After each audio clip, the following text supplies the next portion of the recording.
Hello, எனக்கு இந்த வீடியோவில் நம்ம நெல்லிக்காய் அச்சார் தான் பார்க்க போகிறோம். இது வந்துட்டு எங்கள் ஊர் சைடில் காட்டு நெல்லிக்காய்னு சொல்லுவோம். இது நான் வந்து 3 நாளைக்கு நாங்கள் உப்பில் வந்துட்டு போட்டு வச்சுருந்தோம். கல்லுப்பு போட்டு மிக்ஸ் பண்ணி ஒரு 3 நாளைக்கு வச்சுருந்தோம். இந்த தான் ஊறுகாய் போட போகிறோம் இன்றைக்கி.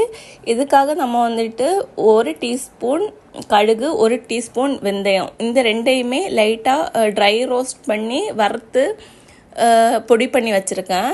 இதோ இருக்குது. இது வந்துட்டு ஒரு 1/2 டீஸ்பூன் தேவைப்படும். இது வந்துட்டு மாற்றி வச்சுக்கலாம். இதாக ஊறுகாய்க்கு வந்துட்டு இடையில வந்துட்டு போடுறதுக்கு தேவைப்படும். இது கண்டிப்பாக நம்ம போடணும். இதுக்காக மண்சட்டி தான் யூஸ் பண்ணுறேன். மண்சட்டியில் வந்துட்டு நல்லெண்ணெய் யூஸ் பண்ணுறேன். இது நாங்கள் வீட்டில் மட்டும் யூஸ் பண்ணுறதுனால இதில் வினிகர் எதுவும் ஆட் பண்ணலாம். இது வந்துட்டு கொஞ்சம் ஹெல்த்தியாக பண்ணலாம், அந்த ஒரு இதில் வந்துட்டு பண்ணுறோம். நல்லெண்ணெய் வந்துட்டு இதுக்கு வந்துட்டு ரொம்ப பெஸ்ட்டு. நல்லெண்ணெய் ஊற்றிக்கிட்டு அதுக்கப்புறம் கடுகு போட்டுக்கிட்டேன். நீங்கள் வந்துட்டு ரொம்ப நாளைக்கு ஸ்டோர் பண்ணணும், அதுவே வெளிநாட்டிலலாம் கொண்டு போகணுன்னா நீங்கள் வந்துட்டு இதில் வினிகர் ஆட் பண்ண வேண்டியது இருக்கும். நான் வந்துட்டு வீட்டிலே வச்சு யூஸ் பண்ணுறதுனால வினிகர் எதுவுமே ஆட் பண்ணல. கடுகு பொட்டினதுமே ஒரு 2 கொத்து கருவேப்பிலை போட்டிருந்தோம். அதுக்கப்புறமா 2 காஞ்ச மிளகா வந்துட்டு பிச்சு போட்டிருந்தோம். இது வந்துட்டு எல்லாமே இதில் வந்துட்டு ஆட் பண்ணுறது எல்லாமே காஷ்மீரி மிளகா தான். இது கொஞ்சமே ஃப்ரை ஆகணும். வந்து ரோஸ்ட் ஆகுறது நமக்கு தெரியும்ல, எதுவுமே தீஞ்சு போகக்கூடாது.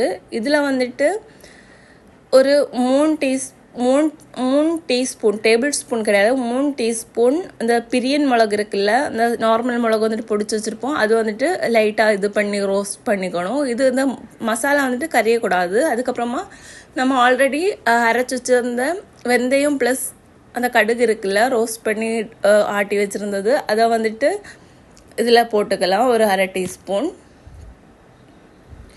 அது காஞ்சதுமே வந்துட்டு இந்த நெல்லிக்காயை வந்துட்டு போட்டு மிக்ஸ் பண்ணலாம். கலர் வந்துட்டு இதில் ரொம்பவே வராது. இது வந்துட்டு மிக்ஸ் பண்ணதுக்கப்புறமா ஒரு 1/2 டீஸ்பூன் இந்த மற்ற காஷ்மீரி பொடி மிளகா இருக்குல்ல, அது வந்துட்டு மேலே தூவி விடணும். இது வந்து எல்லாமே லோ ஃப்ளேமில் வச்சு தான் பண்ணணும்.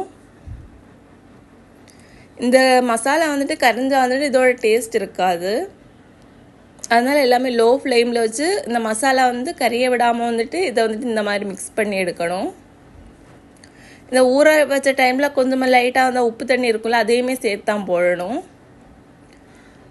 இது வந்துட்டு குக்காகி வரணும் இந்த நெல்லிக்காய் லைட்டாக. அதுக்கப்புறமா கொஞ்சமாக மஞ்சள் பொடி ஆட் பண்ணியிருக்கோம். 1/2 டீஸ்பூன் மஞ்சள் தூள் வந்துட்டு போதுமானது.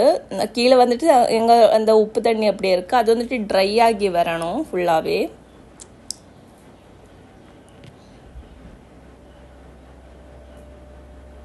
இந்த டைமில் வந்துட்டு ஒரு 1/2 டீஸ்பூன் வந்துட்டு காஷ்மீரி மிளகாத்தூள் நாங்கள் வந்துட்டு ஆட் பண்ணி கொடுக்குறோம். இது வந்துட்டு எங்கள் வீட்டில் எடுத்திருக்க மிளகா வந்துட்டு காரம் எதுவும் அவ்வளோவா கிடையாது. அதனால வந்துட்டு நாங்கள் கொஞ்சம் தாராளமாக போடுறோம்.